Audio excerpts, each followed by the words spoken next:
ഐശ്വര്യ, അമ്മയിലെ പ്രശ്നങ്ങൾ ഇപ്പോഴും പുകഞ്ഞുകൊണ്ടേയിരിക്കുകയാണ്. ഇപ്പം ഇന്നലത്തെ മിഞ്ഞാന്നത്തെ പ്രശ്നത്തിന് ശേഷം വീണ്ടും ഇന്നും പല പല ആരോപണങ്ങളായി മാലാ പാർവതി രംഗത്ത് വരുന്നു, ശ്വേതാ മേനോൻ രംഗത്ത് വരുന്നു. അപ്പോൾ ഏറ്റവും പുതിയ പ്രശ്നം എന്ന് പറയുന്നത് ശ്വേതാ മേനോൻ ഈ പറഞ്ഞ പോലെ കോടതിയിൽ കൊടുത്തതില്ല, കോടതിയെ കബളിപ്പിച്ചു എന്നുള്ള തരത്തിലൊക്കെയാണ്. കാരണം ഈ പറഞ്ഞ പോലെ പലതരത്തിലുള്ള അതിന് മറ്റൊരു വശം കൂടിയുണ്ട്. ഈ വിഷയം ബന്ധപ്പെട്ടെങ്ങാണ്ട് അഡ്ഹോർ കമ്മിറ്റി അമ്മയെ കീഴടക്കാൻ നോക്കി, അല്ലെങ്കിൽ അത്തരത്തിലുള്ള ഒരു എന്താ പറയുക, ഒന്നും അറിയാതെ അതിലോട്ട് പെട്ടെന്ന് എന്താ പറയുക കയറാൻ നോക്കി എന്നുള്ളത്. പക്ഷെ ശാരണി അതിന് മറുപടി കൊടുത്തത് അങ്ങനെയല്ല, ബാക്കി എല്ലാവരും പറഞ്ഞുകൊണ്ടാണ് താൻ ആ രംഗത്തോട്ട് വന്നതെന്നുള്ളതും താൻ ഒരിക്കലും രാജിവെക്കുന്നു, ഇനി താൻ തെരഞ്ഞെടുത്ത് തിരിച്ചു വരില്ല എന്നുള്ളതും രാജിവെച്ചിട്ട് തിരിച്ചു പോകുന്ന ശീലം എനിക്കില്ല എന്ന് പറയുന്നത് മറ്റൊരാളെ മറ്റാരെയല്ല ശ്വേതാമേനെ തന്നെ കുത്തി പറഞ്ഞതാണ് ആ സംഭവം. എന്നിരുന്നാൽ പോലും ഇത്തരത്തിലുള്ള പ്രശ്നങ്ങളോട് പോകുന്നു. അപ്പം പലതരത്തിൽ കോടതിയെ പറ്റിപ്പിക്കപ്പെട്ടു എന്നുള്ള സാധനങ്ങൾ പറയുന്നു. ഷാനു പറയുന്ന മറ്റൊരു കാര്യമുണ്ട്, ഈ സാധനമായി ബന്ധപ്പെട്ട് എനിക്ക് വേണമെങ്കിൽ സ്റ്റേ വാങ്ങാമായിരുന്നു കോടതിയിൽ പോയിട്ട്. അത് വളരെ സിമ്പിളായ കാര്യമാണ്. പക്ഷേ ഞാൻ അതിലോട്ട് പോകുന്നില്ല. എനിക്കൊരിക്കലും അമ്മയെ പറഞ്ഞ പോലെ കോടതി കയറ്റണമെന്ന താല്പര്യം എനിക്കില്ല. കാരണം ഞാനടക്കം പ്രവർത്തിച്ച ഒരു സംഘടനയാണ് ഈ സംഘടന.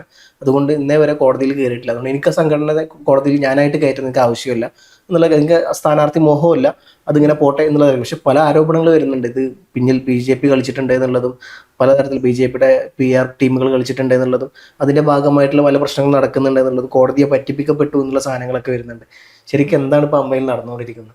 ഇവിടെ എനിക്ക് അമ്മയിൽ നടക്കുന്നതിനപ്പുറത്തേക്ക് ശ്വേതാ മേനോൻ എത്ര കണ്ണിങ് ആയിട്ടുള്ളൊരു ലേഡിയാണ്, അല്ലെങ്കിൽ എത്ര ക്ലെവർ ആയിട്ടാണ് അവർ ഈ ഒരു വിഷയത്തിന് ശരിക്കും ഈ വിഷയത്തെ മാറ്റിമറിക്കാൻ അവർ ശ്രമിച്ചിട്ടുള്ളത്. അമ്മയിൽ എന്തായിരുന്നു ബേസിക് ആയിട്ട് അവിടെ ഉണ്ടായിരുന്ന പ്രോബ്ലം? അൻസിബ ഹസൻ ഉയർത്തിയ കാര്യങ്ങൾ, അല്ലെങ്കിൽ കണക്കിൽ അഴിമതി നടന്നു എന്നുള്ള കാര്യങ്ങൾ. ഇപ്പൊ ഇതെല്ലാം മാറിയിട്ട് വേറൊരു രീതിയിലേക്ക് ചർച്ചയെ വഴി മാറ്റാണ് ചെയ്തത്. പൊളിറ്റിക്സ് അവസാനം രമേശ് പിഷാരടി വന്ന് നിൽക്കുന്നു പുറത്തു വന്ന കാര്യങ്ങളിൽ. പക്ഷെ ഇവിടെ ഒരു സംഭവം നടക്കുന്നത്, ഒരാള് കുറച്ചൊരു നാണവും മാനവും ഇത്തിരി ഒരു ആത്മാഭിമാനം ഒക്കെ ഉണ്ടെന്ന് വെച്ചാല് ഞാനതിനില്ല, ഞാൻ രാജിവെക്കുന്നു എന്ന് പറഞ്ഞ സ്ഥലത്തേക്ക്, അതും പ്രത്യേകിച്ച് മീഡിയാസിന് മുമ്പിൽ വരെ വന്നിട്ട് ഞാനും എൻ്റെ ടീമും രാജിവെക്കുന്നു എന്നാണ് പറഞ്ഞത്. ഇവരാരും തന്നെ ഇപ്പൊ ശ്വേതാ മേനോൻ രാജി പരസ്യമായിട്ട് പ്രഖ്യാപിച്ചു, എന്റെ ടീമും രാജിവെക്കുന്നു എന്ന് പറഞ്ഞു. ഇവരാരും തന്നെ ഞാൻ വെക്കുന്നില്ല, അല്ലെങ്കിൽ ശ്വേത പറഞ്ഞ പോലെ ഞങ്ങൾ രാജിവെക്കുന്നില്ല എന്നും പറഞ്ഞിട്ടില്ല. അന്ന് രാജി പറഞ്ഞത് അതിനകത്തും പുറത്തും വന്ന് മീഡിയാസിനോട് ഉൾപ്പെടെ ഡിക്ലെയർ ചെയ്ത് പോയൊരു കാര്യം. പിന്നീട് വന്നിട്ട് ഞാൻ രാജിവെക്കില്ല, ഞാൻ വെച്ചിട്ടില്ല, നിയമപരമായി ഞാൻ ഇപ്പോഴും പ്രസിഡന്റ് ആണ് എന്ന് വാദിക്കുന്നത് തന്നെ ഒരു തരം ഉളുപ്പില്ലായ്മയാണ്. പക്ഷെ അതിനിടയിൽ ഇവർ കളിച്ച ഏറ്റവും വലിയ അത്തരത്തിൽ പറഞ്ഞ ഒരു സ്ഥലത്ത് അവര് പിന്നെ എന്താ ചെയ്യേണ്ട? സംഘടന പിരിച്ചുവിടണോ? ഇവർ ഇത്രയും പേരങ്ങോട്ട് പോയപ്പോ, പണ്ട് മോഹൻലാൽ രാജിവെച്ചൊരു സമയത്ത് പകരം അദ്ദേഹത്തിന്റെ തന്നെ ഇതില് താൽക്കാലികമായിട്ട് മറ്റൊരു അഡ്ഹോക് കമ്മിറ്റിയെ നിയമിക്കുക ചെയ്തത്. പക്ഷെ ഇവരെല്ലാവരും രാജിവെച്ച് പോയ സ്ഥിതിക്ക് പിന്നെ എന്താ ചെയ്യാൻ പറ്റുന്നത്? ഇവർക്ക് സംഘടന അതുവരെ ഇപ്പൊ പുതിയ തെരഞ്ഞെടുപ്പ് നടക്കുന്നത് വരേക്കും സംഘടന പ്രവർത്തനം വേണ്ട എന്ന് പറഞ്ഞിട്ട് നിർത്തിവെക്കാൻ പറ്റില്ല. ഒരുപാട് പേർക്ക് മരുന്ന് കൊടുക്കുകയും കാര്യങ്ങളൊക്കെ ചെയ്യുന്നുണ്ട് ഇവർ ഇതിനകത്ത്. അപ്പൊ ഒരു സ്ഥിരമായിട്ട് നടന്നുകൊണ്ടിരിക്കുന്ന ഒരു സാധനത്തെ നിർത്തിവെക്കാൻ പറ്റാത്തതുകൊണ്ട് മാത്രം ഒരു താൽക്കാലിക കമ്മിറ്റിയെ അവിടെ വെക്കുന്നു. അതും ഇത് പറഞ്ഞ പോലെ ശ്രീ രമേശ് പിഷാരടി ഒരുപാട് തിരക്കുകൾക്കിടയിലും അദ്ദേഹത്തെ എല്ലാവരും കൂടി നിർബന്ധിച്ചിട്ടാണ് അദ്ദേഹം അങ്ങനെ ഒരു സ്ഥാനത്ത് ഇരുന്നത് പോലും. പക്ഷെ ഇതിൽ ഇത്രയും ഇപ്പൊ ഇറങ്ങിപ്പോയ സമയത്ത് ഈ ഒരു ആവേശത്തിന് കിണറ്റി ചാടിയതാന്ന് തോന്നുന്നു. പക്ഷെ തിരിച്ചു കയറാൻ നമ്മൾ പറ്റില്ല എന്ന് പറഞ്ഞാലും ഈ ശ്വേതാ മേനോൻ എത്ര ക്ലെവർ ആയിട്ടാണ് ആ ഒരു കാര്യത്തിൽ ഇവരാരും അറിയാണ്ട് കോടതിയിൽ പോയിട്ട് ഒരു സ്റ്റേ വാങ്ങിക്കുകയാണ്. അത് തന്നെ എത്ര ഉളുപ്പില്ലായ്മയാണെന്ന് എനിക്ക് മനസ്സിലാവുന്നില്ല. ബിക്കോസ് കോടതി പോയിട്ട് എന്നെ ഇതുപോലെ തെറ്റിദ്ധരിപ്പിച്ച് അല്ലെങ്കിൽ മാസമായിട്ട് ഇങ്ങനെ ഒരു സാധനം വിവരിച്ച് കൊണ്ടുവരിക ചെയ്തത് എന്ന് പറഞ്ഞിട്ട് കോടതിയിൽ സാധാരണഗതിയിൽ നമ്മൾ ഇങ്ങനെ ഒരു സ്റ്റേക്ക് വേണ്ടിയിട്ട് അപ്പിയർ ചെയ്ത് കഴിഞ്ഞാൽ കോടതിയുടെ സ്വാഭാവിക നടപടിയാണ് സ്റ്റേ അനുവദിക്കുക എന്നുള്ളത്, എതിർക്കാൻ ആരും ഇല്ല എന്നുണ്ടെങ്കിൽ. പക്ഷെ ഇവിടെ ശ്വേതാ മേനോൻ കോടതിയെ സമീപിച്ച കാര്യം ബാക്കിയുള്ളവർക്ക് അറിയില്ല. അതുകൊണ്ട് തന്നെ ഇവര് എതിർത്തിട്ടില്ല. അവിടെ എതിർക്കാനുള്ള സമയമോ അല്ലെങ്കിൽ അങ്ങനെ ഒരു സന്ദർഭമോ അവർക്ക് കിട്ടിയിട്ടില്ല. അങ്ങനെ ഒരു ഒപ്പോസിഷൻ ഇല്ലാത്തത് കൊണ്ട് തന്നെ കോടതി സ്വാഭാവികമായിട്ടും എല്ലാവരോടും, അത് ശ്വേതാ മേനോന്റെ കഴിവ് കൊണ്ടൊന്നുമല്ല, സ്റ്റേ കൊടുക്കുകയാണ് ചെയ്തത് സാധാരണഗതിയിൽ. അതിനുശേഷം പിഷാരടിക്ക് ഇത് വിശദീകരിക്കാനുള്ള നോട്ടീസും കൊടുത്തിട്ടുണ്ട്. അതാണ് കോടതിയുടെ നടപടി. അല്ലാണ്ട് നമ്മളിങ്ങനെ കൊട്ടിഘോഷിക്കുന്നത് പോലെ ഈ പറയുന്ന പോലെ സ്റ്റേ വാങ്ങി അല്ലെങ്കിൽ ശ്വേതയ്ക്ക് ഭയങ്കര തിരിച്ചുവരവ് അങ്ങനെയല്ല സംഭവം നടന്നിരിക്കുന്നത്. പിഷാരടിക്ക് ഇനി പിഷാരടിയുടെ ഭാഗം അവിടെ ചെന്നിട്ട് പറയാൻ പറ്റും. പക്ഷെ പിഷാരടി ഇത്തരത്തിൽ സ്റ്റേ, അദ്ദേഹം പറഞ്ഞതുപോലെ അദ്ദേഹത്തിന് തിരിച്ചതിൽ സ്റ്റേ വാങ്ങിക്കാനൊക്കെ എളുപ്പമായിട്ട് നടക്കുന്ന കാര്യമാണ് കോടതിയിൽ. പക്ഷെ ഇവിടെ ഏറ്റവും വലിയൊരു കളി നടന്നിരിക്കുന്നതെന്ന് വെച്ചാൽ അമ്മയിലെ അന്നേ ദിവസം ഉണ്ട് എന്ന് പറയുന്ന മിനിറ്റ്സ്, അന്ന് എഴുതിയ മിനിറ്റ്സ്, അതിന് താഴെ സാധാരണ നമ്മളൊരു ഗ്രൂപ്പ് ഇത് കഴിഞ്ഞിട്ട് മീറ്റിംഗ് കഴിഞ്ഞിട്ട് മിനിറ്റ്സ് എഴുതുമ്പോൾ നമ്മൾ അംഗങ്ങൾ എല്ലാവരും ഒപ്പിടുന്നുണ്ട്. പക്ഷെ അന്നത്തെ മിനിറ്റ്സിൽ ഇവിടെ സൈൻ ചെയ്തിട്ടില്ല എന്നുള്ളത് കൊണ്ട് തന്നെ അന്ന് എഴുതിയതാണ് എന്നുള്ളതിന് യാതൊരു തെളിവുകൾ നമ്മുടെ കയ്യിലില്ല. അല്ലെങ്കിൽ അവർക്കും അത് പ്രൂവ് ചെയ്യാൻ പറ്റില്ല. അന്നത്തെ ദിവസം അന്നത്തെ മുകളിലത്തെ ഡേറ്റ് നമ്മളിപ്പോൾ ഇത് കാണിക്കുന്നുണ്ട്, ഇതാണ് ഇവരുടെ മിനിറ്റ്സ് വരുന്നത്. അതിനകത്ത് ഡേറ്റ് മുകളിൽ എഴുതിയിട്ടുണ്ട്, ഇന്ന അധ്യക്ഷതയിൽ നടന്നു എന്നൊക്കെ പറഞ്ഞിട്ട് ഇവർ ഇതിൽ കുറച്ച് കാര്യങ്ങൾ എഴുതി വെച്ചിട്ടുണ്ട്. ഈ എഴുതി വെക്കുന്ന കാര്യങ്ങളിലെ കളി വരുന്നതെന്ന് വെച്ചാൽ എനിക്കിത് കണക്ഷൻ തോന്നുന്നത്, കഴിഞ്ഞ ദിവസം പിഷാരടിയായിട്ടുള്ള ഒരു സ്വകാര്യ സംഭാഷണം എന്ന് വെച്ചാൽ ഇവർ തമ്മിലുള്ളൊരു സംഭാഷണം പുറത്തു വന്നു. അതിനകത്ത് ശ്വേതാ മേനോൻ പറയുന്നുണ്ട് ഇങ്ങനെ ഇത്തരത്തിൽ അവിടെ അമ്മയിലെ മീറ്റിങ്ങിൽ വെച്ചിട്ട് ഇങ്ങനെ സംഭവിച്ചു, അങ്ങനെ സംഭവിച്ചു, അവര് അശ്ലീല പദപ്രയോഗം നടത്തി, എന്നെ അസഭ്യം പറഞ്ഞു എന്നൊക്കെ പറയുന്നുണ്ട്. പക്ഷെ ഈ ഒരു കാര്യം അതിനു മുൻപ് എപ്പോഴും അവർ പറഞ്ഞിട്ടില്ല. ഇതെനിക്ക് തോന്നുന്നത് ഈ മിനിറ്റ്സിലും ഇതേ കാര്യങ്ങൾ എഴുതി വെച്ചിട്ടുണ്ട്. ആരും ഒപ്പിടാത്ത മിനിറ്റ്സ് എന്ന് കൂടി ഓർക്കണം. അപ്പൊ ഈ മിനിറ്റ്സ് അവതരിപ്പിച്ചുകൊണ്ടാണ് ഇത് തെളിവായിട്ട് കോടതിയിൽ ഈ സ്റ്റേക്ക് വേണ്ടിയിട്ട് അപ്പിയർ ചെയ്തപ്പോൾ ഈ മിനിറ്റ്സ് അവരവിടെ കാണിച്ചു എന്നുള്ളതാണ് മനസ്സിലാവുന്നത്. എന്തെങ്കിലും ഒരു കാര്യം തെളിവായിട്ട് കാണിക്കണമല്ലോ സ്റ്റേക്ക് ചെയ്യുമ്പോഴത്തേനും. അപ്പൊ മിനിറ്റ്സ് അവർ കാണിച്ചു. മിനിറ്റ്സിന്റെ സത്യാവസ്ഥ എന്താണെന്ന്, അല്ലെങ്കിൽ കോടതിയിൽ ഒരാളും സൈൻ ചെയ്യാത്തൊരു മിനിറ്റ്സിനെ എങ്ങനെയാണ് കോടതി വിലക്കെടുത്തതെന്ന് എനിക്ക് മനസ്സിലാവുന്നില്ല. പക്ഷെ ഈ മിനിറ്റ്സിൽ സംഭവിച്ച കാര്യങ്ങളൊക്കെ നടന്നതാണ് എന്ന് വരുത്താൻ വേണ്ടിയിട്ട്, ഇത്തരം ഒരു കാര്യം സംഭവിച്ചിട്ടില്ല എന്നുള്ള അവിടെയുള്ള മിക്ക മെമ്പേഴ്സും പറയുന്നുണ്ട്. ശ്വേത ഇപ്പൊ നടി സീനത്ത് ഉൾപ്പെടെ ഫേസ്ബുക്ക് കുറിപ്പിട്ടിട്ടുണ്ട്. അവരൊക്കെ ഇതിൽ സൈലന്റ് ആയിട്ടിരുന്ന ആളുകളാണ്. അവർ പോലും പറയുന്നുണ്ട് അന്നത്തെ ദിവസം ബാബുരാജ് ചോദ്യം ഉയർത്തിയപ്പോൾ ഇറങ്ങി പോകാനോ എന്തോ പറയുകയാണ് ചെയ്തത്, പുറത്ത് കാറ് കിടക്കുന്നുണ്ട്, ഇറങ്ങി പോകുന്നു പറഞ്ഞു ശ്വേതയുടെ ഭാഗത്ത് നിന്ന് മോശമായിട്ട് സംഭവങ്ങൾ ഉണ്ടായിട്ടുണ്ടെന്ന് നടി സീനത്ത് ഉൾപ്പെടെ പറയുന്നുണ്ട് ഇപ്പോൾ. പക്ഷെ ഇവരെ ആരും പറയാത്ത കാര്യങ്ങളാണ് ശ്വേതാ മേനോൻ പിഷാരടിയോട് പറയുന്ന ആ വോയിസിലുള്ളത്. ശ്വേതാ മേനോൻ വരുത്തി തീർക്കണം. ശരിക്കും ഈ ദൃശ്യം സിനിമയ്ക്കകത്തില്ലേ, നമ്മളവിടെ പോയി ഈ ധ്യാനം കൂടി എന്നൊക്കെ ഇങ്ങനെ എഗൈൻ ആൻഡ് എഗൈൻ പറഞ്ഞ് പഠിപ്പിക്കുന്ന പോലെ. അതായത് ഈ പറയുന്ന മിനിറ്റ്സിൽ ഇവർ എഴുതി വെച്ചിരിക്കുന്ന കാര്യങ്ങളൊക്കെ നേരത്തെ സംഭവിച്ചിട്ടുണ്ട്, അങ്ങനെ സംഭവിച്ചതാണ് എന്ന് പറഞ്ഞ് റെക്കോർഡ് ചെയ്ത് പ്രീ പ്ലാൻഡ് ആയിട്ട് പിഷാരടിയെ വിളിച്ച് റെക്കോർഡ് ചെയ്തത്. അതിൽ ആ തേർഡ് പേഴ്സൺ കുറച്ച് ഭാഗങ്ങൾ മ്യൂട്ട് ചെയ്തിട്ടും കൂടി അവർ കാണിക്കുന്നത്. ആ കൊണ്ടുപോയ കമ്പനിയുടെ പേര് കാര്യങ്ങളൊക്കെ അവർ മ്യൂട്ട് ചെയ്യുന്നുണ്ട്. അപ്പൊ അവര് പ്ലാൻഡ് ആയിട്ട് തന്നെ ചെയ്തൊരു കാര്യമാണ്. അതായത് മിനിറ്റ്സിൽ എഴുതി കോടതിയിൽ കൊടുത്തു, ഇതൊന്നും അറിയാണ്ട് പിഷാരടി ഇപ്പുറത്തിരിക്കുന്നു, ഇവർ കോടതിയിൽ ഈ സാധനം കൊടുത്തിട്ടുണ്ട് എന്നുള്ളത്. അത് കഴിഞ്ഞതിന് ശേഷം കോടതിയിൽ കൊടുത്ത സാധനങ്ങളൊക്കെ ഈ മിനിറ്റ്സിൽ ആരും ഒപ്പിട്ടിട്ടില്ലാത്തതുകൊണ്ട് തന്നെ അത് വാലിഡ് ആവില്ലല്ലോ. അപ്പോൾ ഇങ്ങനത്തെ ഒരു കാര്യം നടന്നിട്ടുണ്ടെന്ന് രണ്ടുപേരും തമ്മിൽ സംസാരിക്കുന്ന ഒരു സംഭാഷണം പ്രീ പ്ലാൻഡ് ആയിട്ട് പ്ലാൻ ചെയ്തവരുണ്ടാക്കിയതാണെന്നുള്ളത് ഉറപ്പാണ്. അപ്പോൾ ആ കാര്യത്തില് അവരെത്ര കണ്ണിങ് ആയിട്ടാണ് കളിച്ചിരിക്കുന്നതെന്നൊന്ന് നോക്കൂ. ഈ പറയുന്ന മിനിറ്റ്സിൽ എഴുതി വെച്ചിരിക്കുന്നത് ഇത് ഇങ്ങനൊരു കാര്യം ഉണ്ടെന്ന് ഒരു അംഗങ്ങളും അതിൽ ഇപ്പൊ എഗെയിൻസ്റ്റ് ആയിട്ട് നിൽക്കുന്ന ഒരു അംഗങ്ങളും സമ്മതിച്ച് തരുന്നില്ല. ഇങ്ങനൊരു കാര്യം ഉണ്ടെന്ന് തെളിയിക്കാനായിട്ട് ഇവരുടെ ഒരു ഗ്രൂപ്പ് ചിലപ്പോൾ ഈ മിനിറ്റ്സ് അംഗീകരിച്ചിട്ടുള്ള ഇവരുടെ ഗ്രൂപ്പ് ചിലപ്പോൾ സമ്മതിക്കുമായിരിക്കും. ബാക്കിയുള്ളവരും കൂടി പറയണമല്ലോ ഇങ്ങനൊക്കെ സംഭവങ്ങൾ ഉണ്ടായിന്ന്. ഇതിലിപ്പോ പ്ലേസ് പറയുന്നത് ചിറ്റിലപ്പള്ളി സ്ക്വയർ, കാക്കനാട്, എറണാകുളം. തീയതി 21 ജൂൺ 2026, സമയം 8:30 AM, registration 10 AM to 4:30 PM വരെ കൊടുത്തിരിക്കുന്നത്. ഇതിൽ അമ്മയുടെ പൊതുയോഗം ശ്രീമതി ശ്വേതാ മേനോന്റെ അധ്യക്ഷതയിൽ ആരംഭിച്ചു. 504 അംഗങ്ങളുള്ള സംഘടനയിൽ നിന്ന് 243 അംഗങ്ങൾ പൊതുയോഗത്തിൽ സന്നിഹിതരായിരുന്നു. കുമാരി കൃഷ്ണപ്രഭയുടെ ഈശ്വര പ്രാർത്ഥനയോടെ യോഗം ആരംഭിച്ചു. Vice president Shri Jayan R സ്വാഗതം അർപ്പിച്ചു. പിന്നെ അങ്ങനെ കുറച്ച് ജോയ് മാത്യുവിനെ നമ്മൾ മരിച്ചുപോയവർക്ക് വേണ്ടിയിട്ട് ആദരാഞ്ജലികൾ അർപ്പിക്കാൻ ശ്രീ ജോയ് മാത്യുവിനെ ക്ഷണിച്ചു. ഷാനവാസ്, കലാഭവൻ നവാസ്, അങ്ങനത്തെ കുറെ കാര്യങ്ങളൊക്കെ പറയുന്നുണ്ട്. അത് കഴിഞ്ഞിട്ട് ഇങ്ങോട്ട് വരുന്നത് ശ്വേതാ മേനോൻ തന്റെ അധ്യക്ഷ പ്രസംഗത്തിന് തുടക്കം കുറിക്കുമ്പോൾ തന്നെ വേദിയിൽ നിന്ന് വളരെ ഉച്ചത്തിൽ ആക്രോശവും അട്ടഹാസവും ഉണ്ടാവുകയും അധ്യക്ഷ പ്രസംഗം തടസ്സപ്പെടുത്താൻ ശ്രമിക്കുകയും ചെയ്തു. അതിനുശേഷം സെക്രട്ടറി കുക്കു പരമേശ്വരൻ തന്റെ കർത്തവ്യമായ റിപ്പോർട്ട് അവതരണം തുടങ്ങിയപ്പോൾ അത് രൂക്ഷമായി വായന അവസാനിപ്പിക്കാനും അവതരണം നടത്താതിരിക്കാനുമുള്ള ആക്രോശത്തിലേക്ക് കുറച്ചുപേർ കടന്നു.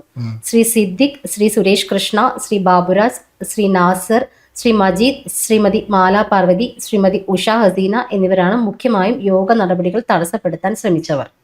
പൊതുയോഗാരംഭം മുതലുള്ള അട്ടഹാസവും ആക്രോശവും കാരണം റിപ്പോർട്ട് അവതരണവും കണക്ക് അവതരണവും പൂർത്തിയാക്കാൻ കഴിയാതെ വരികയും ചെയ്തു.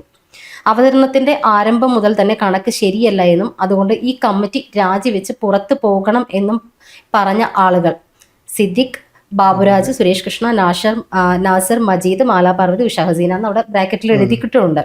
ഇടതടവില്ലാതെ ആക്രോശിച്ചുകൊണ്ടിരുന്നു. യോഗ നടപടികൾ ഒന്നും തന്നെ അതിൻ്റെതായ രീതിയിൽ നടത്താൻ അനുവദിക്കാതെ ശ്രീമതി ശ്വേതാ മേനോനെ വ്യക്തിപരമായി അധിക്ഷേപിക്കുവാനും അവരിൽ ചിലർ തുനിഞ്ഞു.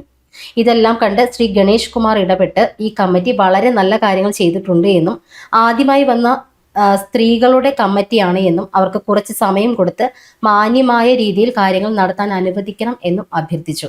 ജനറൽ ബോഡിയോട് ശ്രീ കൊല്ലം തുളസി, ആശാ ശരത്ത്, ഷീലു എബ്രഹാം എന്നിവരും ഈ കമ്മിറ്റിയെ കേൾക്കണമെന്നും അവർക്ക് പറയാനുള്ള ജനറൽ ബോഡിക്ക് അറിയണമെന്നും പറഞ്ഞു. പക്ഷേ അധിക്ഷേപവും അട്ടഹാസവും തുടരുന്ന സാഹചര്യത്തിൽ മാനസികമായും വൈകാരികമായും അപമാനം അന്തസ്സുള്ള ഒരാൾക്കും താങ്ങാവുന്നതിനപ്പുറമായപ്പോൾ ശ്രീ ശ്വേത മേനോൻ വേദി വിട്ട് ഇറങ്ങിപ്പോയതോടെ സ്ത്രീകളെ ഇങ്ങനെ അപമാനിക്കരുത് എന്ന് അഭ്യർത്ഥിച്ചുകൊണ്ട് ബഹുമാനപ്പെട്ട അംഗം ശ്രീ അനൂപ് ചന്ദ്രൻ ഇടപെട്ടു. തുടർന്ന് ശ്വേത മേനോൻ തിരിച്ചു വന്നതോടെ വേദിയിലേക്ക് കയറി ബാബുരാജ് മൈക്കിലൂടെയും അല്ലാതെയും പ്രസിഡന്റിനെ അപമാനിക്കാനും തളർത്താനും വളരെ മോശമായ രീതിയിൽ സദസ്സിന് ചേരാത്ത തരത്തിൽ വേദിയിൽ സംസാരിക്കുകയും ചെയ്തു.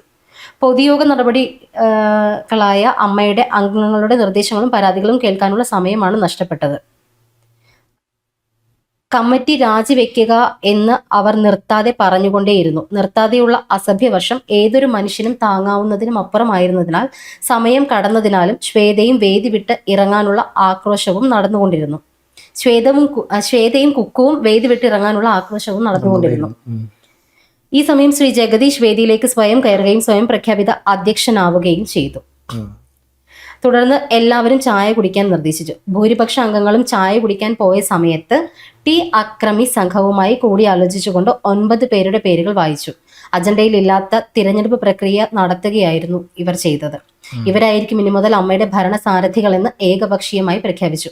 നടപടിക്രമങ്ങൾ അമ്മയുടെ ബൈലോ പ്രകാരമല്ല എന്ന് ചൂണ്ടിക്കാണിച്ച ഒരു അംഗത്തെ ഭീഷണിപ്പെടുത്തി നിശബ്ദനാക്കിക്കൊണ്ട് പൊതുയോഗം അവസാനിക്കുന്നതായി ജഗദീഷ് പ്രഖ്യാപിച്ചു. ഇന്നേ ദിവസം അടിസ്ഥാനപരമായ നിരവധി ആരോപണങ്ങൾ ഉൾക്കൊള്ളുന്ന മുൻകൂട്ടി തയ്യാറാക്കിയ ഒരു പ്രമേയം പ്രീ പ്രിന്റ് റെസൊല്യൂഷൻ പ്രചരിപ്പിക്കുകയുണ്ടായി. 21/6/2026 പ്രസ്തുത ഇതിൽ എക്സിക്യൂട്ടീവ് കമ്മിറ്റി അംഗങ്ങൾക്കെതിരെ നിരവധി ചോദ്യങ്ങളും ആരോപണങ്ങളും ഉന്നയിക്കുന്നുണ്ടെങ്കിലും അവയ്ക്കെല്ലാം നിയമപരമായി നിലനിൽക്കുന്നതുമായ മറുപടികൾ കമ്മിറ്റിക്ക് ഉണ്ടായിരുന്നു. പ്രസ്തുത പ്രമേയം പ്രസിഡന്റ് കൈമാറിയെങ്കിലും അമ്മയുടെ ബൈലോയിലെ ആർട്ടിക്കിൾ 12 പ്രകാരം ആവശ്യമായ യോഗത്തിൽ സന്നിഹിതരായി വോട്ട് ചെയ്ത അംഗങ്ങളുടെ മുന്നിൽ 2/3 ഭൂരിപക്ഷം, അതായത് അന്നേ ദിവസം ഹാജരായി 243 അംഗങ്ങളിൽ 162 അംഗങ്ങളുടെ പിന്തുണ ലഭിക്കാതിരുന്നതിനാൽ പ്രസ്തുത പ്രമേയം നിയമപരമായി പാസ്സാകുന്നതിൽ പരാജയപ്പെടുകയും യാതൊരു നിയമബലവും പ്രാബല്യവും നേടാതിരിക്കുകയും ചെയ്തു. ഇത്രയാണ് ഇവരുടെ ഒരു ആഘോഷമായിട്ടുള്ള മിനിറ്റ്സ് എഴുതി വെച്ചിരിക്കുന്നത്. ഇതിൽ തന്നെ എത്ര കള്ളത്തരണ്ടെന്ന് ഇവരുടെ കൂട്ടത്തിൽ നിന്ന് തന്നെ ഇറക്കി വിട്ട ലക്ഷ്മിപ്രിയ ഇന്റർവ്യൂ കണ്ടു കഴിഞ്ഞാൽ അറിയാൻ പറ്റും നമുക്ക്.